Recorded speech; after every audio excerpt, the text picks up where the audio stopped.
Filosofía española. Breve resumen. Lo dividiremos cronológicamente en 6 épocas. Época romana, Alta Edad Media, Baja Edad Media, Renacimiento, siglos XVII, XVIII y siglos XIX, XX. Época romana. La influencia de la cultura romana en la española fue considerable, no tan solo en la lengua y en el desenvolvimiento literario, artístico, moral y religioso, sino también en el filosófico y científico. En prueba de ello se citan en el índice de Bonilla los nombres de Séneca, Quintiliano, Moderato de Gades, Ocio, cordobés, el poeta cristiano Prudencio, etc. Yo hablaré del gran Séneca. Lucio Séneca fue hijo de Marco Séneca, el retórico. Nació en Córdoba. Recibió en Roma una educación exquisita, pero estudió preferentemente la elocuencia y la filosofía estoica.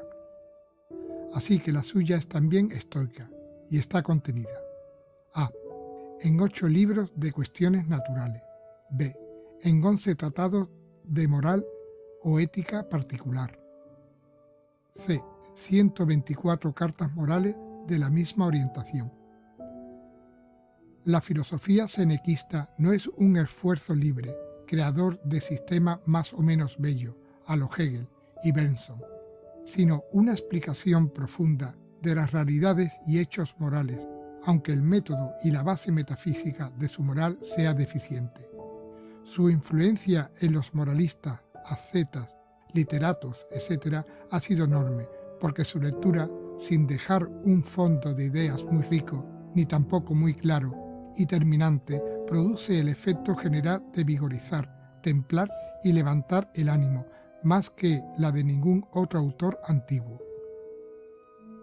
Alta Edad Media. En esta época encontramos en España nada menos que 4 tipos de filosofía. La patrística, personificada en San Isidoro y sus discípulos. La musulmana, personificada en Averroes y sus antecesores. La judaica, cuyos mejores representantes son Avicebrón y Maimónides. La escolástica, representada por el Colegio de Traductores de Toledo. De los 27 nombres que cita el índice de Bonilla, para esta época así entendida, solo nos detendremos en ellos 7. San Isidoro de Sevilla. 1. La persona. Fue uno de aquellos espíritus vasto y sintético que llevan de frente todos los conocimientos humanos y cifran o compendian en sí toda la civilización de una época. 2. Sus escritos son, unos exegéticos, otros dogmáticos, otros morales, otros históricos y algunos filosóficos en el sentido amplio de científico. A. Los 20 libros de etimología. B. Del orden de las criaturas. C. De natura rerum. D. Los 3 libros de la sentencia, que son las sumas teológicas del siglo VII. 3. Su mérito está en haber transmitido y vulgarizado en gran escala la filosofía de los antiguos. De ese modo, y por medio de sus discípulos Braulio y de Alfonso Tajón, fue el gran educador de Europa en la Alta Edad Media. Filosofía musulmana. 1. En general, fue como una continuación de la musulmana oriental. Como ésta había amalgamado el peripatetismo con doctrinas neoplatónicas, de aquí que su hija, la española, ofrezca 2 direcciones. Una neoplatónica, representada por Ibn Mazarrá con su escuela y Ibn Pasé, y la otra peripatética, representada por Ibn Tofail. 2. Averroes, como lo llamaron los escolásticos. Comentó casi toda la obra del Estagirita por 3 veces. Comentaria magna, media parva. Compuso además por cuenta propia prolegómenos a la filosofía y de la unión del entendimiento agente con el hombre.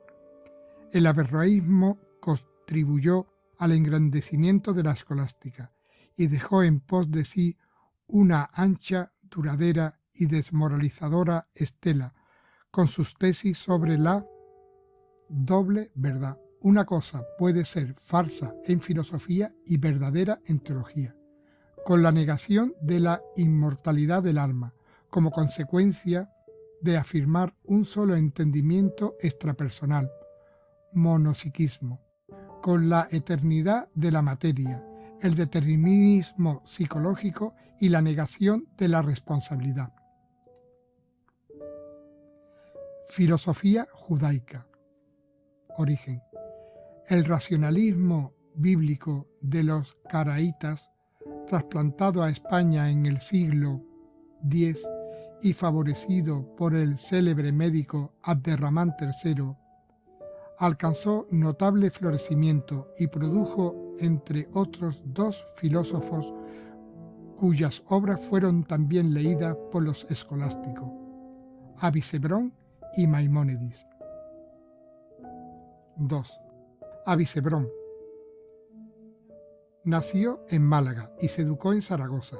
De sus muchas obras solo conservamos varios himnos sagrados que se cantan aún en la sinagoga, y La fuente de la vida. Diríamos de ella que es el sistema de Plótino, expuestos con métodos aristotélicos y aspirando inútilmente a armonizarse con el teísmo cristiano. Influyó bastante en la antigua escolástica o agustinismo medieval. Maimónides, natural de Córdoba, es venerado aún hoy día por la sinagoga, tanto por su saber como por sus virtudes.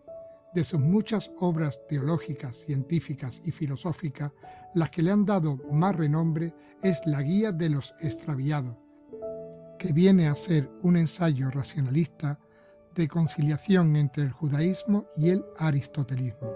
Influyó en los primeros escolásticos y otros filósofos posteriores. Filosofía escolástica. Tuvo entre nosotros durante esta época dos principales representantes en el famoso Colegio de Traductores de Toledo: Juan el Hispalense, judío converso, y sobre todo el célebre arcediano de Segovia, Domingo Gundisalvi. Este, además de las muchas obras científicas y filosóficas traducidas del árabe al latín, nos dejó 5 tratados originales, cuya filosofía cristiano-aristotélica se resiente a veces del emanatismo neoplatónico. Su clasificación de la ciencia vino a ser el punto de partida de una verdadera reforma didáctica y científica. Tercero, Baja Edad Media. Coincide esta época con el apogeo y la decadencia de la escolástica. Entre los 15 nombres de filósofo que da para esta época el citado índice, 3 son los que destacan entre todos: Raimundo Lulio, Raimundo Sabunde y Pedro el Hispano. Raimundo Lulio, 1235-1315. Nació en Palma de Mallorca, talento extraordinario. Halló tiempo, a pesar de los devaneos de su mocedad y de su agitada vida, para componer más de 500 libros, algunos no de pequeño volumen, enciclopédicos, literarios, teológicos, místicos, antiberroístas, pedagógicos, filosóficos. Entre los 53 de esta última clase, Ad generalis, ad cabalisticas, ad brevis, ad inventalis veritas, se distingue Ad magna, la que contiene el germen de las anteriores. En la mente del beato era esta obra una especie de ciencia universal, superior a la metafísica general, porque aspira a reducir las ciencias particulares a una general. El lulismo ha tenido siempre grandes impugnadores y admiradores, debido sin duda a su mucha oscuridad. Su ortodoxia no puede ponerse en duda. Su fondo es la escolástica, aunque se aparte de ella en varios puntos. En lo que llevamos de siglo se ha desarrollado una gran corriente en favor del lulismo, sobre todo en Baleares y Cataluña. Raimundo Sabunde, 1436, fue natural de Barcelona. La obra que le ha hecho famoso es su Teología Natural, que en poco tiempo llegó a tener hasta 22 ediciones. En ella, usando el método experimental, va deduciendo progresivamente, cual si estuviese escrita en el gran libro de las criaturas, la existencia y principales perfecciones del Criador. Pedro el Hispano, 1226-1277, que según muchos fue el Papa Juan XXI. Escribió algunas obras de medicina y las súmulas de lógica, las cuales, en unos tiempos en que se le daba a estas cuestiones una importancia exagerada, sirvieron de texto a las universidades y colegios, y merecieron los honores del comentario. 4. Renacimiento, siglo XV al XVI. Filosofía renaciente española. 1. Sus caracteres son los mismos del Renacimiento filosófico general. A. La crítica destructora de la filosofía imperante, que era la escolástica decadente. B. El anhelo de construir otra nueva filosofía inspirada ya en la antigua, ya en el estudio de la naturaleza. Y C. La libertad omnímoda en ambos aspectos, crítico y constructivo. 2. Comparada con las demás filosofías renacentistas, aunque la italiana tenga sobre nosotros la ventaja de haber sido la cuna del Renacimiento y ofrezca figuras más vistosas, en cambio en mérito y valía ningún filósofo lleva la palma a Vives y Suárez. 3. División. Omitiendo el místico, la dividiremos como Bonilla en 5 movimientos: el crítico, el platónico, el peripatético, el ecléctico y el escolástico. Movimiento crítico. Comprende 6 grandes filósofos, que apenas haremos más que citar por no alargarnos demasiado. Primero, Luis Vives, valenciano, 1492-1540. Fue por sus numerosas obras filosóficas y pedagógicas el más grande reformador de la filosofía en su tiempo y precursor a la vez de Bacon y Descartes. Segundo, Gómez Pereira, 1550-1558. Es célebre por su Antoniana Margarita, obra que no es un tratado metódico de física y psicología, sino un libro de polémica filosófica, de estilo desaliñado, aunque movido y vigoroso. Defiende, antes que Descartes, el automatismo de las bestias. Tercero, Sabuco y Álvarez Miguel, médico de Alcaraz. Es el autor de la nueva filosofía de la naturaleza del hombre, no conocida, y de los grandes filósofos antiguos. El pensamiento original y céntrico de esta obra es la excepcional importancia que atribuye al cerebro en el hombre. Cuarto, Juan Huarte, 1520-1591, en su famoso Examen de Ingenios, traducido a varias lenguas europeas, recopiló el fruto de su propia experiencia y resuelve experimentalmente el problema de la orientación profesional conforme a las ideas fisiológicas de aquel tiempo. Quinto, Francisco Sánchez, 1550-1632, natural de Tui. En su obra filosófica se muestra más bien que escéptico, agnóstico y positivista, como si el único medio de saber fuese la intuición. El movimiento platónico está representado ante todo por Sebastián Fos Morcillo, 1522-1558, sevillano.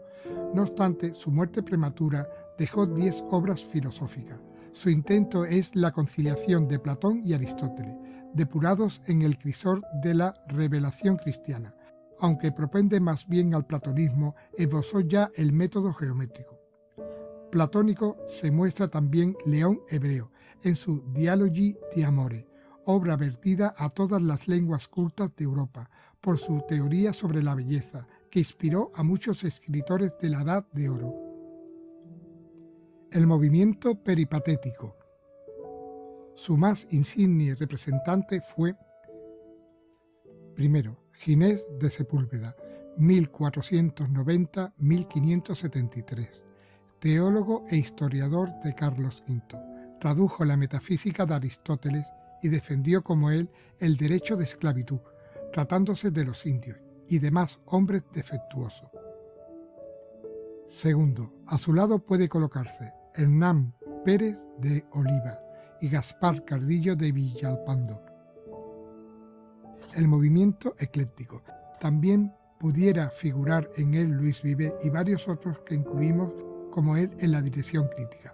Entre los nombres nuevos citaremos: primero, Francisco Valles, 1524-1592, natural de Covarrubia y médico de Felipe II. Sus muchos escritos, parte son comentarios de Galeno, Hipócrates y Aristóteles, parte son obras originales. Entre las filosóficas descuella su filosofía sacra, obra de gran erudición, pero poco metódica y que tiene alguna que otra doctrina excéntrica, como la de conceder a las bestias una inteligencia inferior a la del hombre. Segundo, Simón Gabriel, 1530-1589, natural de Alcaraz, comentarista de Aristóteles y Porfirio, y autor del plan más atrevido y completo de reforma científica para nuestra España, que dirigió a Felipe II en sus apuntamientos. Tercero, el célebre Arias Montano, aunque no escribió obra alguna filosófica, y lo mismo se debe decir de los demás autores citados por el índice de Bonilla como ecléctico, advirtiendo además que Alejo Venegas, en las cuestiones que trata en sus obras literarias y teológicas, se muestra escolástico. El movimiento escolástico. La más importante de todas estas direcciones filosóficas españolas fue sin duda el escolástico. Podemos añadir bastante más de menor nombre como son Benito Pereiro, jesuita, Antonio Rubio, jesuita, Pedro Hurtado de Mendoza, jesuita, Gregorio de Valencia, jesuita, Alfonso de Castro, franciscano, fundador del derecho penal, Tomás Mercado y Diego de Zúñiga, y sobre todo Bartolomé de Medina, dominico, varios agustinos como Francisco Sumel y Pedro de Ocaña.